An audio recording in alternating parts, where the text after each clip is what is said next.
ওইখানে গিয়ে বসলে হতো। বাতাসের জন্য আমরা কি হয়েছি ওই ঘরগুলাতে কি করে মানুষগুলো থাকতো।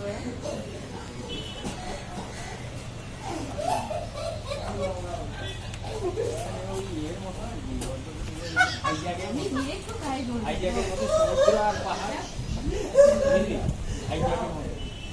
সমুদ্র আর পাহাড় দুটোই দেখা যায়। জামা কাপড় বললাম না আসলে এগুলো ফুরিয়ে না ঘুরে আসতে